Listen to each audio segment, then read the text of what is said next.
Bonjour tout le monde, j'espère que vous allez bien. Aujourd'hui, j'aimerais partager avec vous une expérience de vie. Lors d'un cours du soir de tarot maintien, nous tirons toujours au sort une des personnes qui passe pour la soirée pour le jeu complet des 12 maisons astrologiques. Et on met 12 majeurs, 12 mineurs et on va jusqu'au positif. Et lors de ce jeu, on a eu tous des sentiments de chair de poule, on se sentait pas très bien. C'était vraiment très spécial. Et vu que je suis une hypersensible, à un moment donné, j'ai eu très mal à la tempe. J'ai tenu la tempe très fort. J'ai dit, oh là là, je sais pas ce qui s'est passé, mais il s'est vraiment passé quelque chose. Et on voyait plein de choses très spéciales dans son jeu. Le lendemain, cette élève m'appelle, me dit, Nina, il y a mon neveu qui a disparu. Et vu qu'on était dans la famille, c'est là on a tous eu tous ces sentiments, cette chair de poule, toi tu t'es tenu la tempe et tout. Est-ce que tu pourrais pas m'aider? Il a complètement disparu, on a porté plainte. Pas porté plainte, mais comment est-ce qu'on dit, déposé, comme quoi il avait disparu, qu'il n'était pas rentré, c'était très spécial. Et qu'est-ce qui s'est passé? Eh bien, on ne l'a pas retrouvé. La police en est mêlée et on m'a demandé d'aider. Comme j'ai ces sorts de flash, vous savez, c'est pas sur commande, en tout cas pour moi. Les flashs, ça ne vient pas du tout sur commande. Mais comme j'étais proche de cet élève, qui est aussi une amie, c'est comme si il m'a montré la photo de son neveu. C'est comme si je me mis en transe. Je l'ai vu quitter sa maison, aller se balader. Et après, j'ai vu un acte irréversible. Je le témoigne avec vous, avec plein de prudence. Vous savez que pour moi, je suis entière. Je dis juste avec prudence et ça m'a confirmé que lorsque j'ai eu très mal à la tempe, pour moi, il a fait un acte irréversible. Il s'est ôté la vie avec un pistolet. J'étais vraiment pas bien. J'ai vu où il était, j'ai vu où il était passé et tout. Donc, je lui ai tout décrit. J'ai appelé mon ami. Je lui ai dit, voilà, j'ai eu ce flash. Il quitte la maison, il fait ça. Et vous pouvez le trouver à cet endroit. Donc, elle a donné les informations à la police et ils ne l'ont pas retrouvé. Donc, évidemment, on m'appelle et on me dit, Nina, tu as donné beaucoup de détails, on ne le trouve pas. Et entre-temps, j'avais fait appel à mes amis tarologue, cartomancien, médium, puisqu'à l'époque j'avais fait aussi le salon de la voyance à Genève sur 10 jours. Et c'est vrai que j'ai fait appel à eux pour m'aider, pour voir. Et tout le monde disait il est vivant, il est vivant, il est là, il est là, il est là.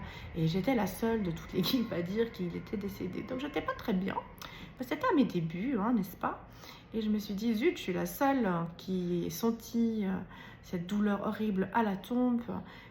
J'avais la chair de poule, j'étais pas bien et tout. Et pour moi, il était décédé. Il s'était ôté la vie. Horrible. Et pour finir, bah, il faut trouver la personne, il fallait trouver. Donc on est parti avec la police. Donc ils m'ont dit, bah, c'est soit maintenant vous venez avec nous, soit on vient vous chercher à votre travail. Parce qu'à l'époque, j'étais pas encore à 100% thérapeute, j'étais encore employée de commerce. Donc la police m'ont appelé, ils m'ont dit, écoutez, voilà, on est en bas, d'où vous êtes, on vous prend et puis comme ça on va tous ensemble, comme ça on peut regarder.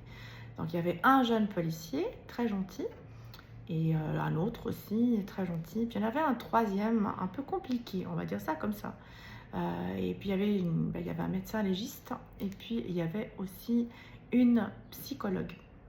Et comme il y avait eu plein de détails et tout, je vous passe toute l'histoire, hein. Et on est arrivé sur place, depuis la maison, on a fait le chemin. Et après, dès que je suis arrivée, où j'ai vu mon flash, j'ai dit, voilà, bah, il est là derrière, je ne vais pas plus loin. J'ai jamais vu de personnes décédées, et surtout de cette manière-là. Donc je me suis dit, oula, je préfère pas y aller, allez-y. Et c'est là où la psychologue a dit, non, il faut que vous y allez, parce que vraiment il est là derrière. Comme c'est un flash, il va rester. Donc c'était une psychologue très ouverte, pour l'époque surtout, hein, puisque ça fait déjà quelques années. C'était vers 1998-99 par là. Et elle me disait qu'il fallait que j'aille jusqu'au bout. Donc j'y suis allée, j'ai pris mon courage à deux mains et de l'autre côté, comme je l'ai dit, comme je l'ai décrit, il y avait le corps de ce neveu de mon élève. Et évidemment, il y avait la marque à la tempe.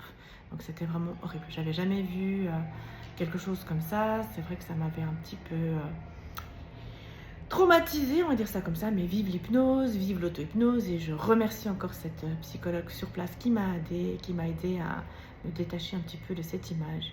Donc malheureusement, son neveu s'était ôté la vie. L'histoire ne s'arrête pas là. Comme vous savez que je vois les morts, vu qu'il était décédé, il était à côté puisqu'il y avait Laura.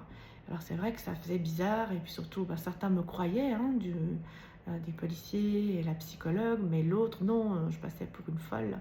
Et c'est vrai qu'il était à côté, il dit mais je voulais pas, il m'a tout raconté. C'était très spécial. Et c'est pour ça que j'ai choisi d'être tarologue et hypnothérapeute et non pas médium avec les morts. Je laisse ça, vu que j'ai été un petit peu squattée, on va dire ça comme ça, depuis mon enfance. Et là, je me dis, allez, on peut choisir de faire ou ne pas faire. Tant que je préfère tarologue, je préfère hypnothérapeute et je laisse aux médiums faire leur spécialité, chacun sa spécialité. Mais vu que c'était mon ami, élève, voilà, je lui ai tout dit. Je dis, va dire ça à son fils parce qu'il dit justement, de demander pardon à son fils pour ci, pour ça. Donc, elle a transmis le message et il est venu vers moi. On a pu en discuter et il a rejeté, il a tout rejeté, il a le droit. C'est vrai. Mais 5 ans après, il est revenu pour me remercier. C'est vrai qu'il avait rejeté tout en bloc, c'était pas le moment. Voilà, il y a le libre arbitre de croire ou pas, très important. Moi, je suis née comme ça depuis la naissance. C'est une différence qui a été très, très, très lourde à porter. Mais je trouve que c'est beau d'aider les gens. Donc, 5 ans après, son fils est venu me demander pardon et m'a remercié pour tout ce que je lui avais transmis, que ça l'avait beaucoup aidé. Voilà, il faut laisser faire son temps.